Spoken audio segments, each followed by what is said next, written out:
Kekerasan dalam rumah tangga atau KDRT tak hanya berlaku bagi pasangan yang sudah menikah, tetapi juga untuk pasangan yang belum menikah. Tak jarang kekerasan berujung hilangnya nyawa pasangan yang dicintai. Sesal kemudian menjadi tak berarti karena semuanya sudah terlambat. Hukuman penjara pun menanti para pelaku yang notabene adalah kekasih korban. Mirisnya banyak kasus pembunuhan di mana pelakunya adalah orang terdekat, pasangan, atau kekasih.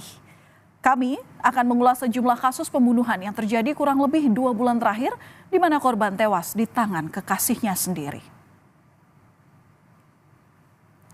Saudara jurnalis yang bernama Juwita baru berusia 23 tahun pada 22 Maret 2025 ditemukan meninggal dunia di Gunung Kupang, Kelurahan Cempaka, Kota Banjarbaru, Kalimantan Selatan sekitar jam 3 sore waktu Indonesia bagian tengah. Jasadnya tergeletak di tepi jalan bersama dengan sepeda motornya yang rusak. Hal itu memunculkan dugaan ia meninggal karena mengalami kecelakaan tunggal. Tetapi warga yang menemukan jasad Juwita pertama kali justru tak melihat tanda-tanda kecelakaan lalu lintas. Di bagian leher korban justru ditemukan sejumlah luka lebam. Ada lagi kejanggalan lain sebab ponsel dan dompet Juwita raib.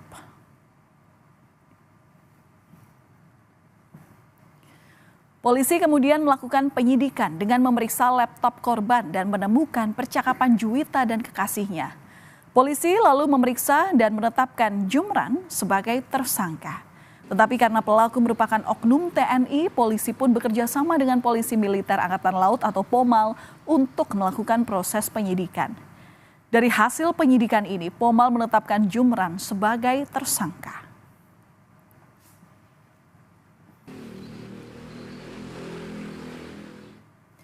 Diketahui jurnalis bernama Juwita yang jadi korban pembunuhan ini menjalin hubungan dengan seorang oknum TNI.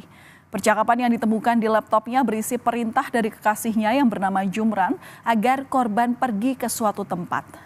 Dari situlah polisi mengembangkan kasus di mana korban kemudian memarkirkan sepeda motornya di sebuah minimarket yang ada di Jalan Mistar Cokrokusumo Cempaka. Juwita lalu diajak ke dalam mobil kekasihnya. Dari penyelidikan ini udah naik ke tingkat penyidikan ya. Jadi sekali lagi kami mohon rekan-rekan wartawan bersabar. Pimpinan kita tetap bahwa yang bersangkutan instruksinya adalah dihukum yang seberat-beratnya. Malangnya Juwita, ia sempat berteriak minta tolong, tetapi karena pembunuhan dilakukan di dalam mobil, suaranya tak terdengar dari luar. Dari hasil rekonstruksi diketahui Juwita ini dibunuh di dalam mobil. Dan untuk membuang jejak, pelaku oknum TNI atau yang bernama Jumran ini bahkan menghancurkan ponsel korban. Ia pun membuat seolah-olah Juwita meninggal akibat kecelakaan tunggal dengan memindahkan sepeda motor Juwita yang sebelumnya diparkir di minimarket ke pinggir jalan semak-semak. Dari 33 reka adegan yang dilakukan saat rekonstruksi, kuasa hukum menilai masih ada beberapa peristiwa yang tertinggal. Salah satunya adalah mengenai dugaan kekerasan seksual.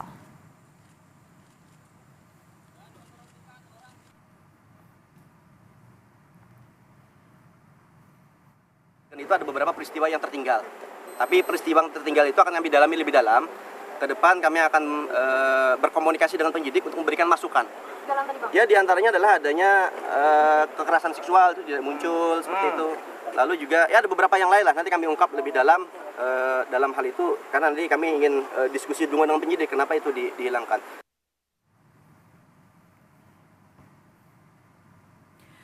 Tewasnya jurnalis media online bernama Juwita akibat dibunuh oleh kekasihnya, oknum TNI bernama Jumran, mengagetkan banyak pihak.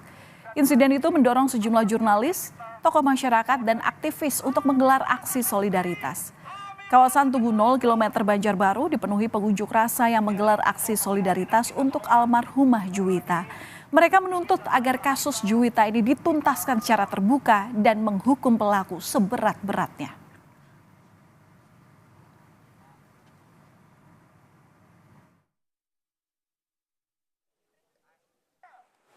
Agar nanti tersangka diadili secara terbuka, tidak tertutup. Yang pertama itu, yang kedua kami ingin bahwa kasus ini dibuka selebar-lebarnya transparansi, tidak ada ditutup-tutupi dari apapun, baik itu motifnya, kasusnya, siapapun yang terlibat, apa saja yang dilakukan oleh pelaku. Nasib yang sama juga dialami oleh Novi. Janda dengan 1 anak ini tewas ditahan kekasihnya sendiri yang merupakan oknum TNI.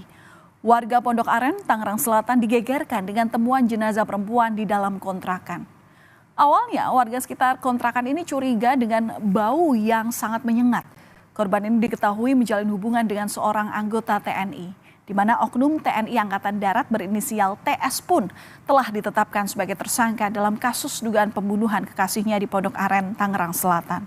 Selain diduga membunuh kekasihnya, tersangka Pratu TS juga melakukan tindakan keluar tanpa izin atau disersi dari Satuan Tugas TNI AD.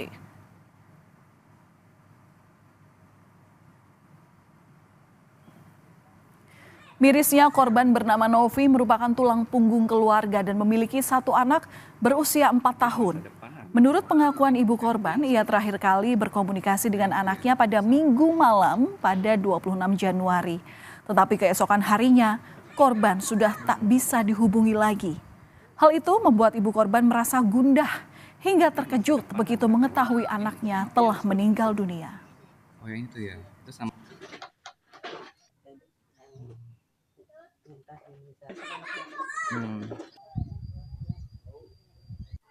Sebagai orang tua saya sakit, merasakan anak saya tiba-tiba tiba-tiba udah meninggal gitu ya.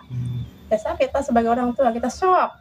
Nah, saya mah sebagai orang tua ya minta keadilannya aja. Di rumah inilah saudara nyawa Novi dihabisi. Pelakunya yang merupakan kekasih Novi adalah seorang oknum TNI Angkatan Darat.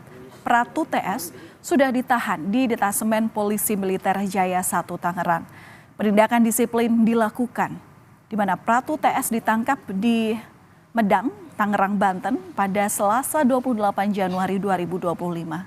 Dalam pemeriksaan diketahui bahwa Pratu TS telah melakukan penganiayaan berujung kematian terhadap Novi.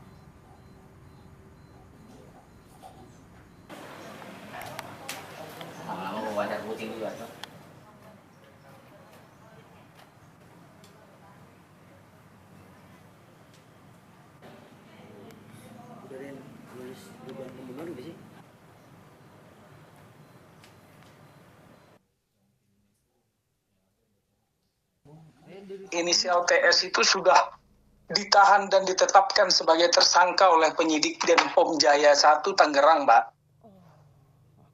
Sudah dinyatakan, sudah ditetapkan sebagai tersangka. Namun, penyidik Pom saat ini masih melakukan proses pemeriksaan secara intensif untuk mendalami motif ataupun mungkin ada motif lain ataupun hal-hal yang lain terkait perbuatan yang bersangkutan, Mbak.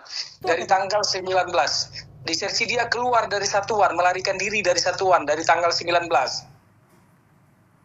Setelah pelaku ditetapkan sebagai tersangka, kita masih menunggu kelanjutan dari kasus ini.